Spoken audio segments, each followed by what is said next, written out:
Hey everyone. Hi, quite a few people already. Hey Lisa, how you going? Very well.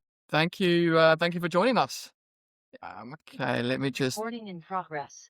get everything started here. Zoom is never really my strong point. I'm good at putting deals together, but Zoom is a different. I think a lot of Joke about having, I can pull millions of dollars worth of real estate together, but I can't complete a small task. Lisa, I'm exactly the same. And I think in this industry as well, it's a good point. We're good communicators, we're good talkers, we can, but when it comes to admin, nah, I'm done. Welcome everyone. It's so great to have everyone here. We are recording it. Hey Bernard, how you going? It's I'm good, mate. Thanks for having us on today. mate, thank you for being here. And the reason why I know there's a couple of regular faces, Adam, I know you've been on to a couple of them already. Offer you have as well. Welcome everybody. Like I with these sessions before in the past, with these monthly sessions, there was no scripts, there was no dialogues, there was no sales pitches, there was no slides, there was just absolutely nothing. What we wanted to create was just a supportive environment where BAs can come and have conversations, discuss the wins that they're having and their challenges and things like that. Over the last month, I've had quite a few people reach out and say, look, I'm early in my journey. I'm 12 months in, I'm 18 months in. This is what I'm struggling with. This is what I'd love help with and things like that. It would be really great if you could put something together where we could have just a few people who are experienced BAs in the game where we're able to, just come together and ask a few questions. And I thought, it's a really great idea because whenever we're starting something new, a new business or a new challenge, we always want to find the people that are successful and that are doing well and reach out and have a conversation with them and say, hey, I would really love to, shout you a coffee so I can sit down with you and, pull a little bit from your brain and ask you questions and things like that. So that's pretty much what today is about. Like, just to get an idea of, a couple of people that are in here today, like who's sort of in the industry or just started, let's say, you're 18 months in or less than 18 months in. Just drop in the notes. Yeah. Donna, you're waving your hand there. Less than 18 months in. How many times would you love the opportunity just to sit down with somebody who's had 5 or 10 years of experience in the game and say, hey, can I buy you a coffee today because I really want to pick your brain? It's something that I'm sure a lot of us would want. I've rounded up Bernard and Lisa today. And I just want to say thank you very much, guys. This isn't paid or anything like that. These guys have volunteered their time to help and support and offer advice within the industry to especially people that are new in the industry. So before we sort of kick it off and put it out to the group, want to get a bit of an insight, if it's okay with Lisa and Bernard. Lisa, I'll let you go first, just to give us a little bit of rundown of your experience in the industry and where you're at the moment. And just give us a couple of minutes if you're comfortable. Yeah, of course. New, fresh faces to the industry, and what a great thing Colin does here, bringing everybody together and giving them an avenue to improve. And I think it's really, really important in the early days to get that support. So well done to everybody for showing up. I have been a buyer's advocate for 24 years. I was one of the first 10, I think, advocates in Melbourne when I first started. So up until about 7 years ago, when I said that I was a buyer's advocate, people would look at me blankly and stare, and I'd go, do you know what it is? And I'd have to explain myself. Of course, all that's out the window now, and every man and his dog is a buyer's advocate or knows a buyer's advocate. So the industry has changed incredibly from the time that I started. And especially it has changed over the last 7 years. For the first 15 years, my sole focus and niche was helping invest a portfolio of property. And it was the strategy side that was really important to me. I had a background in mortgage broking as well as financial planning, and I had a really keen interest in learning all the different ways that you could invest in property. And I almost tried all of them myself in my attempt to find the perfect strategy, which, cliff note, there isn't one. They all have pros and cons. And through my career, I have really enjoyed mentoring other advocates. I have mentored a few advocates through the years who have gone on to have really established businesses, won awards, and all the rest of it. And I've been heavily involved in PIPA, REBA, and the REIV in the development of their curriculum and training new advocates that enter the industry. So that's me. Thanks, Lisa. 24 years. You probably would have been one of the first advocates. I don't know. I was selling for 17 years and I never came across a buyer's advocate when I first started selling in Australia. It would have been, Yeah. as you mentioned, complete. No one would even know what service it was you were offering. Yeah, 100%. Nobody knew. It was a whole education process every time the phone rang. And yeah, it was a very, very different world back then. Can I ask you a question on that? Because now it's the complete opposite end of the scale where it's a very, very trending industry to be in. It would have been, you would have had challenges back then in order to explain to people what it is you do and where your value is. I think right now, a lot of people understand what a buyer's advocate does and where their value lies, but there is obviously a lot of competition now around you. Yeah. So the challenge is, there's still a challenge, but it's a different challenge. Would you sort of say it was easier in the early days or sort of more challenging now to bring on people?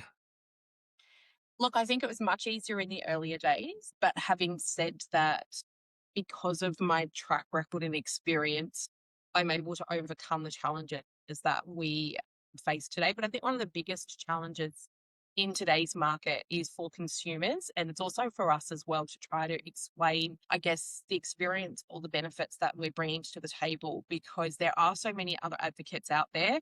And I think, when everybody starts, they jump on everybody else's websites, they do their competitor analysis. So much of my material's been ripped off. Everybody's material gets ripped off. And what happens is we all start sounding the same. And so on paper, it appears to consumers that we all do the same job. And we don't. There is a really, really big difference in how somebody executes their role as a buyer's advocate. And it does come down to the nuances of it. And that is really difficult to explain to consumers.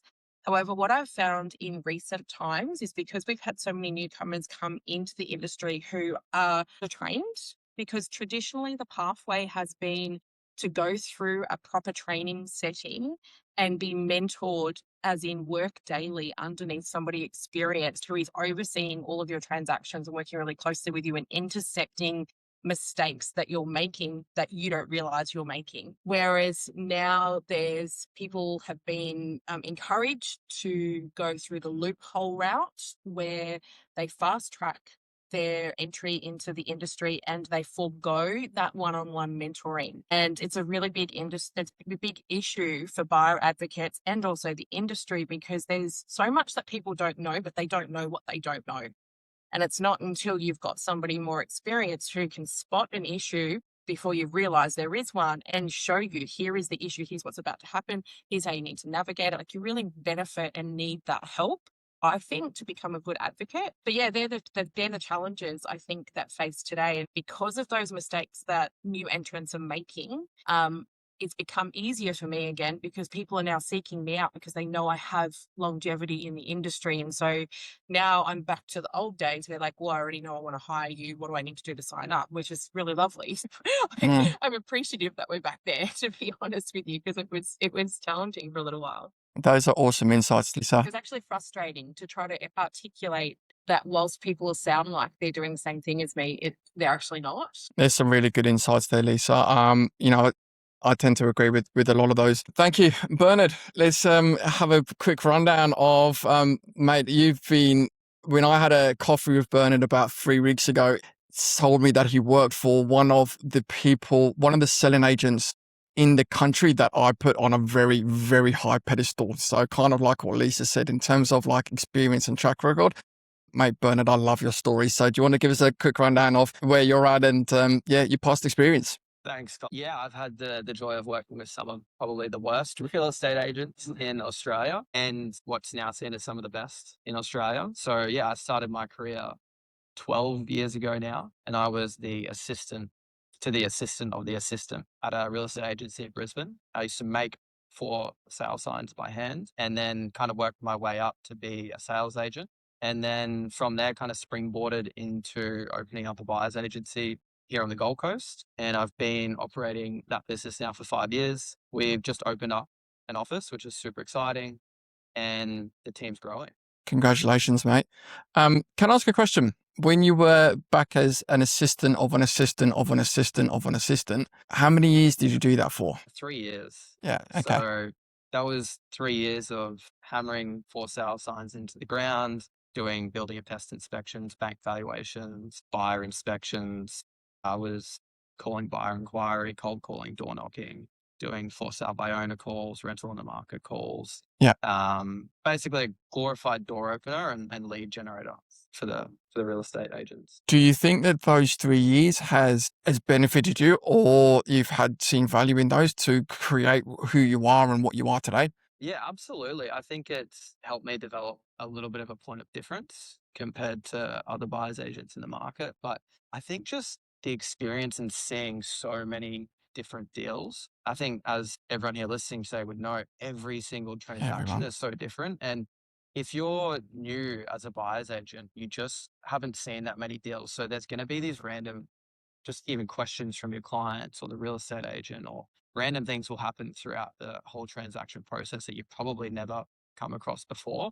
And it's really tricky to know what to do if you haven't, I guess, been across as many deals as someone who has, I guess. Yeah, wonderful, wonderful. Guys, thank you very much for your introduction. So as I mentioned earlier, it's sort of really good to, you've got two absolute assassins in the buyer's agent industry and myself. So if you were going to be sitting down having a coffee and you wanted to pick their brains, what would you want to find out? What would you want to know? Happy to just open it up to the group. If you wanted to sort of yell out where you're at the moment, what your challenges are, and if you could sit down with somebody who has a little bit of experience and who has worked in this sort of early stages of their career, what would you want to ask them? Anybody? Ken's got his hand up. Yep. Do you want to take yourself off mute, Ken? Perfect. Cool. Just joined the space. I was in motels, hotels, resorts previously. Wanted to get into a more commission style setting and looked at real estate. Got offered a job with Ray White. Went down the interview process. Decided that, oh my gosh, exactly what Bernard said. I'm just going to be a glorified lead generator for these guys for who knows how long. And I wanted to do something different. Heard about the buyer's agent thing. Signed up with Buyer's Agent Institute, and I've been going for a couple of months just working through that. I had my salesperson registration, but I've just been finishing up my full license. But I think it's exactly what lady's name, Lisa. exactly what Lisa, sorry, exactly what she is saying. I get this feeling that there's a lot of people entering this space that aren't particularly well trained. I'm sort of going through this content that's there, but I'm like, I need to get into it to really know what I'm doing. And I can see myself, if I just launch my business, I can see myself making mistakes with my first clients and basically them being my guinea pigs for me to learn really the ins and outs of this industry. So I've been looking at the idea. I've actually applied for a couple of BA positions with established agencies. Just coming into this space, that's where I'm at. But I'm thinking maybe it might be better to actually work for somebody initially so that I can get that one-on-one mentorship, do a couple of years in that way, and be better positioned to be a good quality buyer's agent for my clients. Yeah, Ken, I think that's I think you raised a few really valid points there. I think that like going into becoming a buyer's agent without having a background in, I guess, real estate, just in any job role, can be really, really risky. And it's probably going to, I guess, come down to costing you a lot of money by making mistakes and deals. So I would definitely recommend, if you have the time to do it, is try and work for someone or shadow someone at least for 6 months or 12 months, just so you can get a little bit of a springboard into your own career and doing it yourself, I guess. Hit me up, I've got, what's that? Yeah. Hit me up. I've got a lady in my team, Sarah, who I've just helped for 2 years as I guess like a trainee, and she just signed up 2 clients last week and put 2 deals together within 2 weeks. But that took her 2 years to get into a position to be able to run those by herself. So yeah, I think teaming up with someone like Lisa or myself or anyone in the industry who's experienced would be really valuable for you and save you a lot of time and money. I agree with all of those points. And Kent, you mentioned as well, you said that you're working through the content, but until you're in the game, it's a completely different story. I don't believe you can learn this or get experienced in this industry through a podcast or through a course or through reading a book. You can get really good foundations and you can get really good insights and you can learn. But until you're out there having conversations with agents, having conversations with buyers, That's where the real learning comes into play. That's where the real experience comes into play. And when you're having conversations with these buyers or agents, as Lisa alluded to, a lot of the mistakes that are made, that they are invisible. You don't have anybody sort of picking up on, you could probably improve or you could probably do this. When I first started in London 17 years ago, I was sitting in an office full of real estate negotiators. There was 3 or 4 people sitting around me. And I remember taking my very, very first buyer, sitting them in the desk in front of me and to start a negotiation with these buyers. And I was really excited. I thought I'm going to have everybody in the office hearing what I'm talking about. And I made a huge mistake. So the buyer sat down in front of me. I knew that my seller was going to take £220,000. And the buyer said to me, Colin, we'd like to offer $225,000. So $5,000 over what I knew my seller would accept. The buyers asked me the question. They said, Colin, do you think that's enough to get it done? My reaction, completely new, completely fresh, 21 years old. I said, absolutely. We're going to get that done in a heartbeat. No idea what I did wrong. The buyers walked out of the office and they said, can we just have a little bit of a chat? The buyers walked out of the office, came back 5 minutes later, and they said, we want to revise our offer to $215,000. It was because of my language and inexperience that I cost my seller $10,000, maybe more. But it was only the negotiators around me that were able to pinpoint it and say, hey, this is what you could have done differently, and this is how I would improve. Yes, you can go out on your own and you can start your own business and you can do it all. And don't get me wrong, I know some very, very successful buyers agents that have gone down that route and they have started their own business and gone out and absolutely run with it. However, I do believe that you will get there faster and that you will get there quicker and you will get the experience needed in a year to 18 months, as Bernard alluded to. Sarah's been with him now for 2 years, rather than, going out at it alone and it taking 3 or 5 years to get to the same level that Sarah's at now, for example. You can do it, but it's easier when you've got the people around you pinpointing what you're doing right, what you're doing wrong, and then being able to improve. But good luck, mate. Like, you're here, which means you've want to obviously learn, you want to improve. There's lots of people within the Facebook group that want to help and support. So mate, make sure you reach out and you ask questions, and good luck with the course. Yeah, awesome. We've got a few hands up. Let's start with Lisa. There you are. No. How are you, Lisa?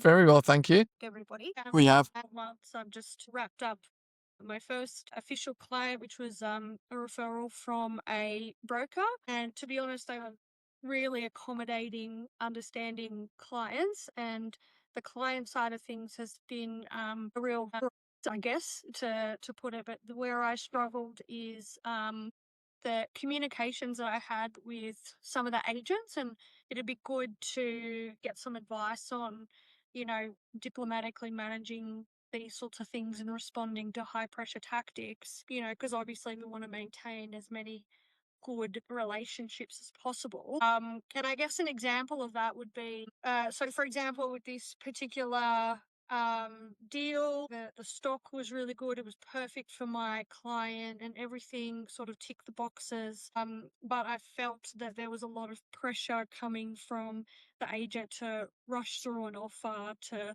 sign contracts before, to not willing to give like an appropriate amount of time for the client's conveyancer to review things properly, things like that. And at the moment, I'm trying to organise a final inspection, and they're being quite dismissive. And when you look through the contract, even though it says that we're entitled to access within that particular week, it doesn't look like that is grounds for, it's hard to find like an incentive for them to follow through on that access when I'm physically not in the same state. So I guess I'm just trying to find a way to communicate with them and try to give them the incentive to do this and keep me on as a possible good contact for them in the future without, stepping on anybody's toes. Yeah.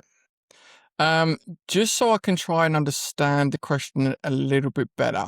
You've gone to contract on the property, yeah, and the agents are just sort of applying a little bit of pressure, not allowing you access and things like that. Obviously, yeah, when we purchased him, getting like tens until the end of the week saying, where's the offer, where's the offer, where's the offer. My only response was the fact that it's with the conveyancers. I'd have to give them time to do their job. And it was sort of out of my hands until they'd reviewed it, given the client their advice and given them their time to do their thing, which they're entitled to. I just didn't want to be overly assertive and ruin the deal for my client, but, where do you draw the line at high pressure tactics to try and get a deal over the line? Competitive situation with the offer? Were there other offers on the table? Yeah, so the other person, Okay, so get like a little bit of feedback unbeknownst to the real estate agent, and then he was found well. The buyer's agent said, no, I didn't offer that. I actually offered this. So there was like a little bit of feedback going on there, whether or not that's the truth. So like it was in the fact that there was another player there, but it's not like it was of like 10, 20, 30 other people. it doesn't sound like. So if the agent is calling you multiple times, hurry up, we need the offer, where are you at? It sort of tells me that there's not that many other, that there's not an awful lot of competition behind you. And if there is competition, they're probably quite a distance away from you. If they had a serious interest or a serious offer at where a client was going to be satisfied to take the property, they wouldn't have waited for you. They wouldn't have waited for you to have done the contract. So in that situation, over the 2 or 3 days that it took to get your contract reviewed, I would be asking questions. I would be saying, like, is the other offer at an acceptable level of where the owners are going to take? What is the situation with the other offer? Have they increased? And just, asking questions to try and find out exactly where that is. Because if an agent's ringing me 4 or 5 times over the course of 4 or 5 days, that smells desperation to me. And it's like, okay, I am the only option for these people here, and it kind of rang true then when you said coincidentally you knew the other buyer's agent who had the interest on the property.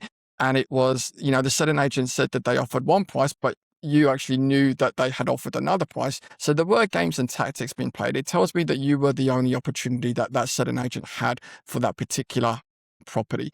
So they need you more than you need them. If they're ringing you constantly every single day, they need you more than you need them. In that case, it's just like, I feel it's just questions. The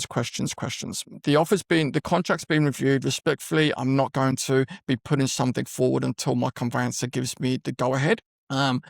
Just so I'm aware, like, is the other offer on the table? Are we still competing with the other offer, or are we negotiating one-on-one with the sellers now? And just trying to get a better understanding over the 3 to 4 days of where you're at, because it tells me that they were just trying to apply false pressure, which wasn't really there. And the way that we can sort of overcome that is just questions. Is the other offer still there? Are they going to have the opportunity to increase? Is it at a level that's going to be acceptable to the owners? Because if he's chasing you, it means that they're not even close to where you are and that you're the only option. So you hold the cards in that respect. Yeah. But I think it's just, asking questions. I'm going to respond to the issue of gaining access for the final inspection. What area is this in, Lisa? Brookfield in Victoria, like Okay. Melton region. Yeah. Okay. What I would do is go back through your conveyancer and get the conveyancer to write an email to the vendor's conveyancer enforcing that inspection, and to say that you've been unsuccessful obtaining an appointment through the real estate agent. You're legally entitled to a final inspection, and that here's 2 or 3 proposed times that we'd like to gain access, and then just make sure that somebody's going to be there to let you in, or that there's keys, you've got access to get in, so that can happen, because you are legally entitled to. And if the agent's being non-responsive, in fact, I've never heard that before. I've never ever heard in Victoria somebody not giving access to do a final inspection. So it's very, very unusual. Are they still doing the runaround, or? Well, he I reached out. So this is obviously the week before settlement. Reached out at the end of last week to say, can we, there's a time with the tenants, and then I've been chasing him up nearly every day since. And there was a small update. He did eventually get back to me today saying the tenants are giving access, but it's on the day of settlement. So if something is, in need of repair, we obviously don't have that time to do anything about it. So I have reached out to the conveyancer to see if it's worth delaying the settlement, which obviously I don't want to do, or can we get some sort of undertaking to protect my clients. I think that's really, really wise for them to try to negotiate a 2-day delay. And then I think just from your side with processes in future, the building your pest in a lot earlier, particularly if you know that there's tenants in the property. It sounds to me like the agent was having trouble getting onto the tenants, which is very common. So whenever tenants are involved, the time frame stretches out a lot for access because they don't really want to let you in. It's inconvenient for them. Yeah. And so they're not going to be willing, they're not necessarily going to be willing Yeah. to aid union, all the rest of it. So I just get onto it a lot earlier, particularly when there's a tenant. But also what I do is build in a clause into your offer that gets you access to the property 7 days prior to settlement. And so then they're legally bound to a time frame as well. So there is a clause saying that we have access to 7 days, but it doesn't have if this isn't accommodated, then such and such. So that would be the standard clause that gives you access. Yes. But what I'm suggesting is that you add a special condition that Right. actually specifies that no later than 7 days prior to because you usually have 14 days on the contract, is usually 14 days, but I'd just be very specific. So sometimes we're very, very specific when we have tenants in a property because we know that we may have issues to navigate, particularly if the tenant's actually vacated. We would specify timeframes for things so that we've got better control over the process. Sorry, guys, before we jump into the next one, Tammy, you've had your hand up for quite a while. There's a little bit of background noise. If we're not speaking, can we make sure that we're on mute? Like I can still hear it now. Does anyone? Okay, I think we're a bit better then. All right, awesome. Tammy, do you want to unmute yourself? You've been patiently waiting for a while. So I don't even have a real estate agent close by to me. And I've got a small real estate agency that I've started up in my little town. And it's very micro. Like I sell one house a year and I've got like 5 property management clients. So I decided to become a buyer's advocate just to try and widen my scope and just to try and, get out there a bit more. So I've just completed my course with the Buyers Agents Institute, and I'm at the point now where I have got my first potential lead. So really nervous. Don't know where I'm going from here, to be completely honest. Yeah, and being remote, obviously I don't have mentors around me where I can just, want to get out of the road or knock on the office next door. So basically, has anyone got any good tips to start with? So where are you at right now? You've got a lead come through. Yes. So a lead came through yesterday. He's looking for an investment property that he can flip. We've just it's very early stages at the moment. I've just sent him through my sort of client intake form, for more information on exactly what he requires. So I'm waiting for that to come back and do our initial strategy meeting. There's obviously a big, long sort of process that goes into, onboarding a client and bringing on a client. But I think from the sounds of it, just to sort of break it down briefly for you here today, you've done the right things. It sounds like you've sent something out to him already so that you can get an indication and an idea of what he's looking for, what his strategy is, what his goals are, and what he's hoping to achieve. What I always used to do is I would go through that form and put a system and a strategy and have a look at his brief or what he's looking for before I would actually go on to that strategy call or that discovery call with them, so that I'm able to add as much value on the call as I possibly can to them. Because what I used to find was when a buyer came to me initially, their brief would be, and that's the reason why they come to us, for our experience and our expertise. So the brief would be off and it would need adjusting. And we would have to compromise it in some areas. The strategy was off, the strategy was wrong. And then, get on the call with them first and foremost and say, thanks for sending that through to me. I've, spent 24 hours and I've gone through it and I've had a look.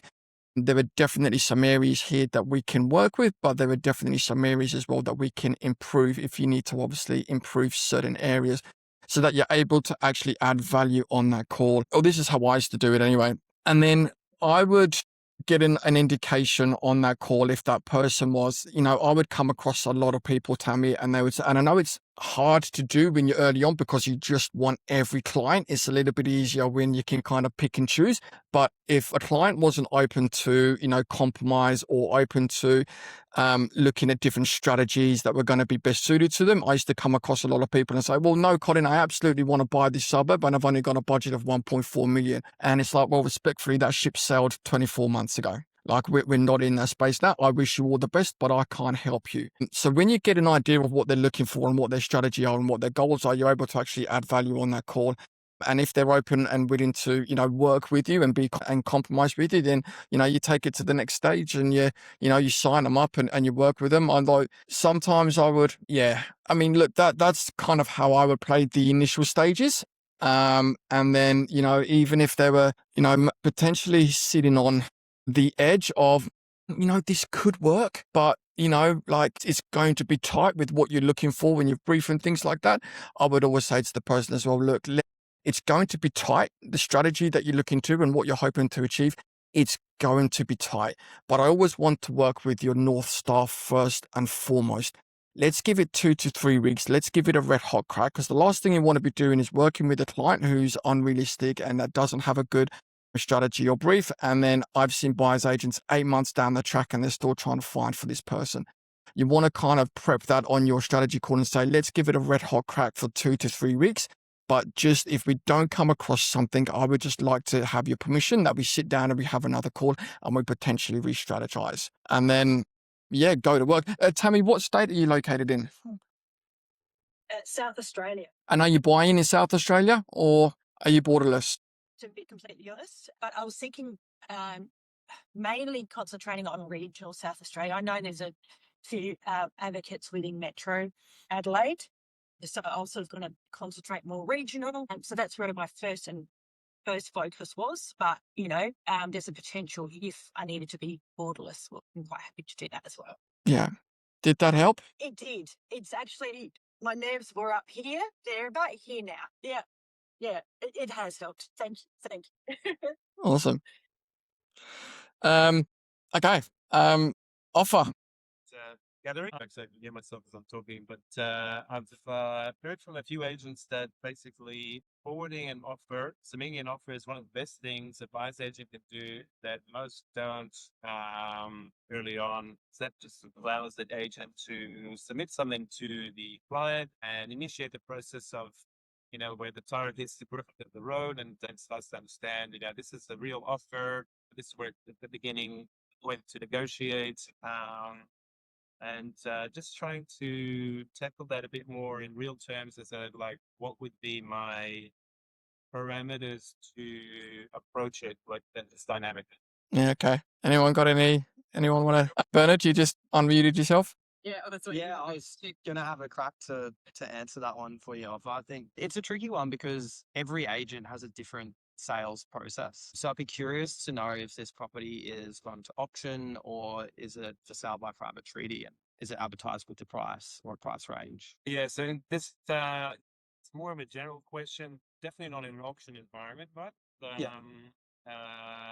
so yeah, if that helps answer, it's just private treaty. Yeah. So if it's by private treaty, like my personal strategy on the Gold Coast in the market that we're in right now, because it's very hot, it will be different for different markets, of course, is to put your client's offer on a formal contract. I find that it can advance your position in the negotiations much further beyond the average buyer. And that can quite often mean the difference between securing the property and being in the box seat. Or missing out on it. And it shows the agent you're serious. So they're probably going to give you a little bit more information as well. So you're going to be able to use that to your client's benefit. It's going to show the owner that you're serious, and it will actually start building some rapport with, your clients, because they'll see their name on the contract and you'll tell them about your client's situation and wanting to deal with you. And if it does become very close, sometimes people go with the person that offered first just because they build a bit of a relationship throughout that negotiation. So yeah, don't put it on an EOI or an email or anything like that. If you can, depending on what state you're in, go straight to a formal contract. If I could Yeah. add to that, just in reference to, I think what you're talking about, Ophir, is priming, where you're going in low to start the process so that you end up where you want to be in the negotiation. Is that right? If I understood your question correctly. Yes, definitely a sensible thing. Was that the question though? Sorry, I just don't want to answer the wrong thing if that wasn't what. Well, it's quite general because I'm aware that there's different elements to approaching the agent in a relationship with their clients and trying to have a reasonable starting point where everybody has a feeling like it's a win-win or will end up. I think every situation is different. Mm. And as a buyer's advocate, you build your skill around liaising with the real estate agent in regards to the best strategy for yourself to move forward with. And sometimes the best strategy is going to be going in quite strong. And sometimes it's going to be giving them a weak offer that you know is not going to get across the line. The agent knows it's not going to get across the line, but they're the type of vendors that need that process to happen. So I think when you have a good relationship with the selling agent, they will give you insight as to what their vendor is like, and they're going to know their vendor and how to deal with them to get them to where they need to be to get a result. And so I think the relationship aspect and having that open and honest conversation with the agent would best position you to know how to approach your offer and whether or not you're going in hard, if you're going in with your close to best and final, or if you're going in as a primer to start negotiations and end up somewhere. Yeah, no, I really appreciate that. Yeah, if I can add to that as well, like Bernard, everything goes on a contract in my opinion. It holds a lot more weight than if you just verbal or if you're on an EOY. What I would add to that as well is like communication, as what Lisa said. It's gonna set you apart from what information you get from the agent and where they're able to guide you because they want to work with you over the other people. And that really starts from the initial phone call. So the offer number, like if you get into the offer number and you're having these, you're second guessing, it probably means that we have to work a little bit harder in the picking up the phone when we're having the conversation with the agent, when we're asking about the property, because that's really where they're able to identify, am I working with a professional? Am I working with somebody who's going to make my life easier? Am I working with somebody who's going to be a low risk for me and my sellers? So then when you do get to the offer table or when you are making your offer, you get the little advantages. You get the offer. You're probably not going to buy it at that level. You can obviously gauge whether, are they lying? Are they telling the truth? But another question we also want to ask is before we get into the offer stage, because they're two very, very different offers, is am I negotiating with the sellers or am I in competition with other buyers? So that's so broad. There's so many different situations, but just as a sort of a general answer, I think, communication, contract, and, find out the position that you're in or the offer position that you're in or situation that you're in. Are we in competition? Because if you're in competition, there are very, very different rules to if you're negotiating one-on-one with the sellers. So understand the situation that we're in and, communication, and position yourself as the professional, because to be honest with you, most selling agents that I speak to don't sit buyers agents above an average buyer. That's the reality. So we've got to position ourselves as the authority, the professional, and for the selling agents to put down the phone on that phone call and say, that's somebody that I want to do a deal with. So it all starts from that first phone call. So communication. I hope that helps, mate. Absolutely. Awesome. Narita, you've had your hand up as well, and then Tony will come to you afterwards. Do you want to unmute yourself? We can't hear you. There you go. The advice being that it's a good idea to Bernard, Lisa, or anybody who has their own business. Why would you give a job to an inexperienced buyer's agent who essentially you're going to train and they're going to learn all the systems from you and then possibly go out on their own anyway? So the question is, how do you get that sort of job? That's a great question. And I think that's just naturally a big risk that any real estate business owner takes on. It's the same in real estate sales. It happens all the time. A lot of agents jump ship after you've trained them. It's kind of just the nature of the beast. I personally did it because I wanted to train someone at the time who didn't have any experience in real estate to help them I guess, what I'm trying to achieve with my business and my goals. And didn't want them to necessarily have any outside influences. And I took a really big risk with them and they're still here, which is great, but they could very well leave tomorrow and go and start their own buyer's agency. That's just the reality of it. Yeah. Does that kind of answer your question? I understand in your case you're wanting to train someone so that yes, they're trained how you want them to be trained, and that's fantastic. I just think that it would be a little bit difficult because if you are applying for a job, you're quite likely competing against other experienced agents. So and it is a risk for the business owner. Yeah, I think you got to find the right business at the right time, looking for someone exactly like yourself. You got to put yourself out there and show them who you are and give them your trust, and they will give that back to you. Yeah. Okay. Could I just quickly ask one more thing? If you were starting out today, what's the piece of advice you'd give to someone to attract leads? Good question. So that's always been one of the hardest things. And I think a lot of buyer's agents probably come across this. When I first started, a lot of my first leads actually came from my personal network. So friends, family, past colleagues that I've worked in the real estate industry with, and just being out there and letting everyone know, hey, I'm a buyer's agent. This is what I'm doing. And I think, what you put out to the universe, it will bring it back to you. Daily things that you can do is you need to be really specific with, okay, I want to speak to 5 mortgage brokers this week. I want to sit down and have coffee with 5 conveyancers. I want to sit down and have coffee with 5 real estate agents, and track that and actually do that, and just start building relationships up with them and let them know maybe who your preferred client would be. Don't be too broad. Don't be like, hey, give me a lead, give me a referral. It's like, I really want to work with first home buyers, or I really want to work with families that are upsizing because I just did that myself, or I want to help people downsize because I just did that myself, or I helped the client do that. And then when they come across that client that sort of ticks those boxes for you, they'll be like, oh, great, I'm going to give it to Narita. So yeah, that's probably a few things that I would do straight off the bat that are free, and you just invest your own time.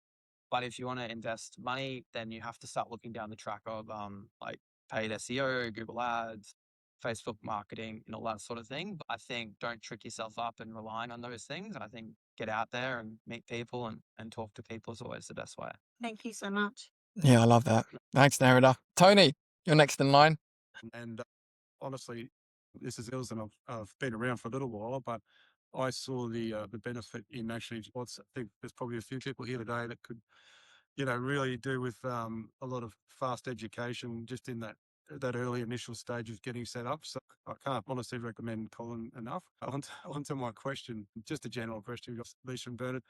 When you're selling your value proposition to potential clients, I guess we've all got lots to add to our value proposition. What would you say your top 1 or 2 would be? So Lisa, is it like your experience? Is it your agent network and contacts? Your results? How would you both rate your top 1 or 2, I guess? To be honest with you, I don't sell based on my value proposition, because I don't sell. When prospects come to me, I want them to already know they want me. And so that is all of your pre-marketing work that you do, that by the time the lead rings you, they've already decided they want you. They're 99% sure that you are the chosen one, and they already know why they want you. And so that's my aim personally, because I don't want to get onto a Zoom and do a sales pitch, begging for my supper, comparing myself to other people, or honing in on a sales proposition. And I think the risk in doing it that way is that if you haven't uncovered the prospect's challenges and their hot buttons and where they need help, then you might hit on the things that actually don't land with that particular prospect. So I think you can't really have a set thing that you're going to lean on if you are going to talk to value proposition. But then the second point to that is I would ask more questions of the prospect than I would do talking about myself, because that's where the genuine conversation comes from. And I think you can demonstrate knowledge through conversation. That's not going to come through when you sit down and do a sales pitch. That's my way of working, and everybody's personality and style is going to be completely different. So I do think it's about leaning into your own strengths and the way that you prefer to do things. And if you're authentic to that, it will land with the clients that are right for you. So like, you can't try to replicate other people. Like, you really have to find your own style, listen to everybody, take what feels good to you, trial it, and then you find your own way that is really authentic to who you are. And when you are authentic to who you are, it lands with the right clients, and the chemistry's there. You get off that call and you know they're going to choose you. You can feel that. I think that's great, Lisa. The asking questions is definitely what you want to be doing, and not speaking too much for sure. And running that attraction model also really helps. But I think one thing really early on that helped me, if you don't necessarily have like a very distinct point of difference to other buyers agents, I always relied on like intimate knowledge of your marketplace. Always the best conversations that I had with potential clients were around properties that they're currently looking at or properties that they missed out on. Just being able to say, oh yeah, I went through that property. Yeah, I thought this of this and this of this. Oh, I actually know that real estate agent as well. You know, this is her tactics. And then being able to do that, sorry, I've got a call. Then being able to do that across like maybe 3 properties that they've talked about. Those are the people that hang up the phone and go, fuck, this guy knows his old. He knows what he's talking about. And so I think that's one point of difference that anyone can replicate at any point of their career. One thing that I do, and it's probably that's what this is, but I decide to go direct to owner sometimes as a point of difference. It's probably a little bit controversial in real estate and a buyer's agency, and you need to really position it correctly. But I think if you can refine someone's brief down to sharpened point, and then maybe contact some owners that own that particular property, that's maybe one way you can set yourself aside from other buyer's agents. Yeah, awesome. I don't really have anything to add to that, Tony. I think, a couple of things there with what Lisa said definitely is, your value proposition. They already come to you pre-sold. A lot of people, when you're starting out, they don't have that, but you can create that. Just because you don't have the rungs on the board that Lisa has or all of those kind of things, you can always create the perception that you are that person. I'm not saying to lie or just to be somebody else or be somebody that you're not. But, I think definitely dropping value bombs like what Bernard said and say, I went through that property. I've done 3 deals with that agent before. Oh yeah, that's the one that sold for 1.42. And then, creating the perception that, you are sought after and that you're wanted to, rather than, jump in. Oh yeah, I'm free right now. Like, when are you free? It's like, no, like I've got, creating the perception that, you are the one to go to, even when you're not. And I think we can also try and do that. Yeah, just to add to that, Colin, just to clarify in regards to being somebody that people are already choosing, you don't necessarily have to have runs on the board Yeah. to be that person. It's about what you're putting out in the marketplace, whether that's through social media or a newsletter or however you're advertising yourself. It's about sharing your perspective and sharing your value proposition, because people buy based on values these days, particularly the younger generation that are coming through at the moment, late 20s to mid 30s, are a massive buyer pool at the moment, and they buy based on values and values alignment. And so if you can demonstrate your values and your perspectives through whatever you're putting out in the public arena, that's how people choose you, is through that. And then obviously demonstrating your knowledge, which Bernard illustrated perfectly during the call at the appropriate moments, just seals the deal. Awesome. Thanks, Lisa. All right, I'm cautious of everybody's time. We're creeping up to an hour. We've got 2 hands up, so let's get through these 2, and I think then we'll call it a day. Charlotte, you're up. Do you want to unmute yourself? Yeah. Thanks, Colin. Appreciate it. Good to see you. You too. So my question, I've got 2 questions, but I'll try to keep them really short, knowing that Karen's still got a question ahead of me. So earlier on, we were talking about, kind of the BAI and doing our training and that sort of stuff. So I've been in business now for a couple of months. We've just signed contracts today, by the way, Colin. Deal done. Congratulations. So that's good for one of my buyers. So that's nice. It'll be the first one. Let's hope it gets through it to unconditional. But the biggest gap for me is kind of the more technical knowledge. So obviously when you go through and do your training, your license training, it's very focused on the selling side of things and property management and things like that, and trust accounts and everything, which was really good to know and get a handle on. But as a buyer's agent, there's very little specific training, and the BAI training is great from a sales perspective, and it's even pretty good from a negotiation perspective, teaching people that. But the technical knowledge about how do I actually review this contract, so that I can talk intelligently to the conveyancer or solicitor, not not just hand it to the solicitor and hope that they're going to cover everything, but actually, making sure that I am acting in the best interest of my buyer. And the other one is around off market. So I see quite a lot of off market property, but I'm not sure if I'm approaching the owner. How do you get a contract of sale together? Because obviously they don't have one, or if it, how does all that kind of stuff happen? So mine's kind of more technical knowledge that I'm looking at. Yeah, just to try and understand your first question. So in terms of being able to specifically have conversations with other professionals like conveyancers and things like that, help me understand the question a little bit better. Okay, so I receive a contract of sale from the selling agent. Hmm. I have been looking at that and going, is there anything that I look at, given my professional background from risk perspective, that would be risky to my client? But I don't really, I want to be able to go to their conveyancer and say, hey, here's the contract of sale for review. I've noted the following options. I'd really appreciate your viewpoint on that.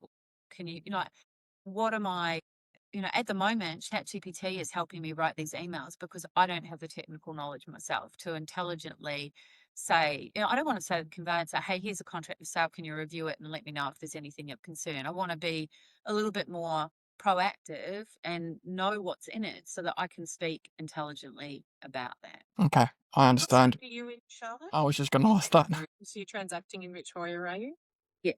Do you want to answer this, Colin? Well, I was sort of more focused towards Queensland because a lot of my sales and purchases were in Queensland. And I completely appreciate your question, Charlotte, simply because, we want to have a full understanding of the contract, the ins and outs, the conditions, the special conditions, and things like that. Because I've quite often come across conveyancers in Queensland that used to go over the top with conditions and special conditions and things like that, which would, and then, and then the buyer would obviously take fully on board with the conveyancer saying, because they're the professional in that manner, but it's like, well, we're on the front line and we're not going to get that deal across the line, or the selling agent, with these terms and conditions because we're up against people with better terms and conditions. And that's when I had to sort of come in and have the conversation with the conveyancer sometimes and say, hey, is this really necessary? We are going to lose this offer and we are going to lose this deal for our clients. Is this really necessary? Or understanding what the condition is or what the special condition is. Why is this in here? Why does this need to be in here? Can we remove it? And just having that intelligent conversation with the broker and saying, well, like, it doesn't really need to be in there. Great. Well, can we remove it?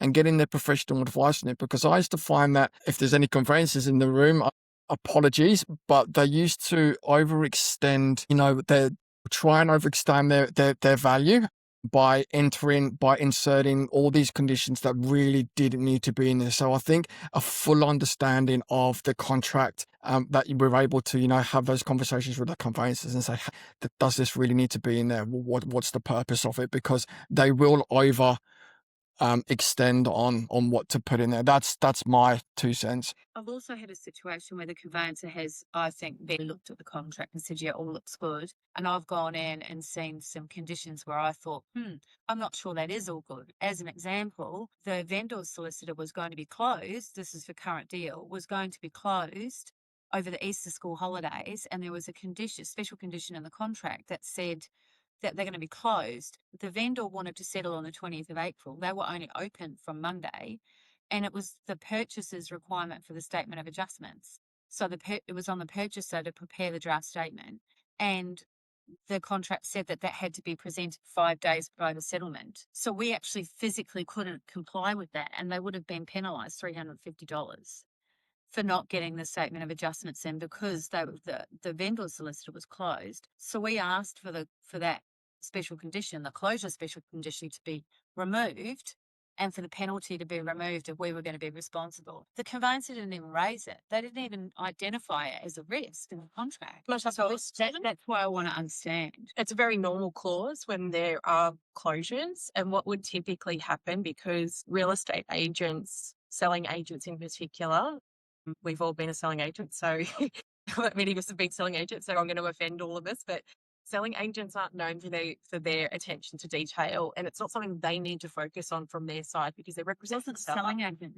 My clients. I don't- understand. Right. Yeah. Oh, yeah. What I'm saying is that because the selling agents very, very rarely even look at the contract, there's a few out there that will, and they don't have to look at the contract. Whereas as a buyer's advocate, we are representing our buyer and we have to look at the contract. Our responsibilities are very, very different as a selling Yeah. agent or a buyer's agent. So what you would normally happen if you paid attention or if somebody looked at that, they would choose dates accordingly to work around the closure. But if Yeah. it did happen and it wasn't picked up, what would happen is that contract would go through and the conveyancers would see that there was a conflict within the contract that couldn't happen.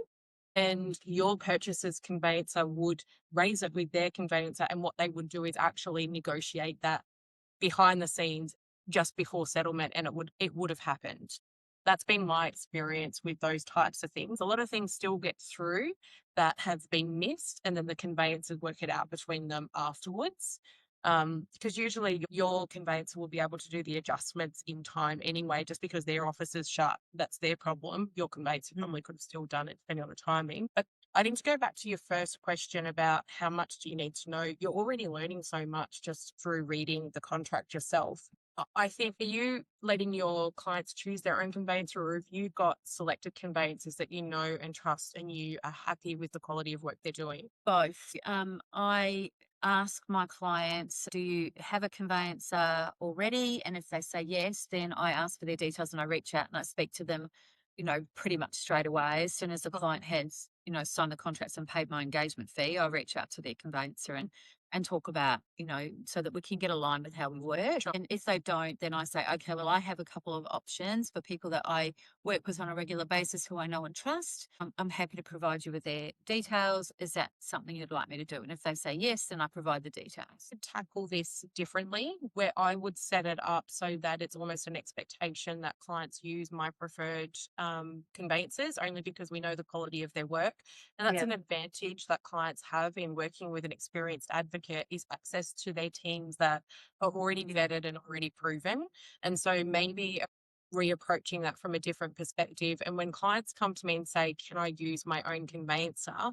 When I've inquired more about the conveyancer, it's not even a legitimate contact of theirs. It's like, oh yeah, my neighbor just recommended or my dad just used him. And so it's not actually a really solid Yeah. connection. And so there's usually no attachment. And so it's Yeah. quite easy to lead people to a conveyancer that's going to do a really, really good job.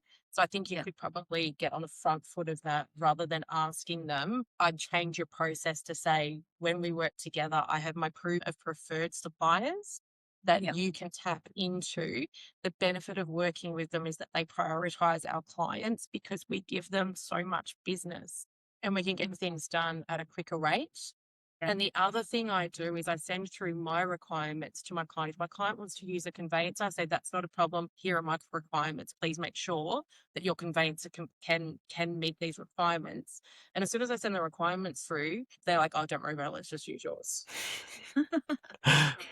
Lisa, I think they're absolutely great points. Like having your team around you of experts, because like you said, most people are like, "Who's your conveyancer at the moment?" I went to a barbecue last Saturday, and Bob gave me that recommendation. It's like no, and it's easy to say. Great points, Lisa. Thank you. I think at the end of the day, you really want to be able to just give that contract to a conveyancer without you having to take the responsibility of reading it. And if you've got the right conveyancer, you shouldn't even have to read through it, the contract yourself. I think the same. It's not my conveyancer, obviously. Yeah. It's not the one that I typically work with. Yeah. Just on that point as well, I think the same goes for brokers and building and pest inspectors. Having the right team around you of those three people, having a building and pest inspector where you can just let them go because you have faith and trust in them that they're going to come back to you and they're going to be honest with you. The broker as well, like the right conveyancers, they can literally make or break a deal. So having the right people in your corner, and I think those three people. So yeah, really, really enjoyed those points there, Lisa. All right, let's My door. all good, Charlotte. Thank you. Karen, you're up. Welcome. Nice to meet you. Very well, thank you. Bernard, do you want to go first? Yes, I can go first. So just to double check, so you want to know what was one of the biggest challenges once the business was going after the first few clients, is that right? Sorry, because I know they're going to be used for like just one standout. Yeah, I think like one for me was probably just structuring my day. Like I would sort of sit at my desk and I'd be like, what do I do now? So I quite simply, and I've done this every single day for the last 5 years, I write down a few headings. I don't know if you see that, but it's just find, negotiate, secure, follow up leads, social media marketing, and admin. That's 6. And then I'd kind of just write my to-do list for every single one. So yeah, that's definitely one challenge that I had. And then another one that I had was just keeping track of my relationships with the local agents, because you really do need to come up with a strategy of like keeping in touch with them all the time, making sure you're not calling the same agent twice for the same brief and them going, who is this guy? Like, why does he keep calling me? So I set up like just a database of local agents where I just put their name, their number, and some notes and the date that I last contacted them. And then that kind of allowed me, once I signed a client on, to then sort of come up with a process, I guess, of contacting all the agents I need to contact that sell in the area that we're looking in. So yeah, that's probably 2 things that I found challenging, and I think, that's how I overcome them. 3 really quick things. The first thing that I struggled with for probably the first 5 years was self-doubt and the fear that I was missing something, because although I did work under a mentor, the mentorship I received was probably not as strong as what you would probably receive today through the experienced advocates that you've got access to today. And so I felt like there was parts of the process that was missing, and I was always fearful that I was going to miss something and have my client ring me and say that you've really screwed up. That was like my biggest fear. And so it took a really long time to refine systems to a point where I wasn't missing anything and to have confidence in that. The second thing was feeling really alone. Because after I went through my mentoring process, I went out on my own. And like Bernard said, I'd sit at my desk and it was me, myself, and I. And I had an assistant early on because I was able to hit the ground running quite quickly. But I would feel very, very alone and not know how to prioritize my time and what was important. And the third thing was that I never really wanted to be a business owner. I wanted to be a buyer's advocate. And running your own business means that you're wearing 40 hats. And you need to balance your time between your buyer advocacy work and then running a business or developing your systems and creating a business. And so if I had my time again, and if it was starting today in today's world, which is different to when I did start, I would be seeking out a really high quality agency that I would seek employment in, and I would just be a buyer's advocate, because I don't want to worry about marketing. I don't want to like pay $40,000 in overheads to make sure my bookkeeping's done and this is done and the website's done and I don't want to spend time writing copy for a website. I don't want to do any of that. What I wanted to do was be a buyer's advocate. And so I'd avoid all of that if I had my time again and negotiate a really, really good split and just rock up and do my job as a buyer's advocate and let somebody else worry about all the other things that goes with running a business. Living the dream. Yeah. Thank you. That'd be awesome. Guys, we've got no more hands up in the air and we've gone over an hour. So if there's no other questions, I would just like to extend another huge thank you for Lisa and Bernard today for donating their time. I have been in the industry for 17 years and they dropped some gold that I am going to be taking in my business moving forward as well. So it's always good, no matter how long we've been doing things, like getting someone else's perspective, ideas and things, like they're always valuable. So Lisa, Bernard, massive congrats. They're in the Facebook group as well. So thank you. Really appreciate it. And I hope you all got some value out of that. We have recorded it, so I'll be dropping the recording into your emails and Facebook group as well shortly. Yeah. Anybody else quickly want to say anything, or are we all finished? Are we all done? Silent. Really great session. Thank you. Appreciate your time. Awesome. Hi guys, lovely to have you all here, and let's keep in touch. We'll see you soon. Thanks. Thank you. Bye bye.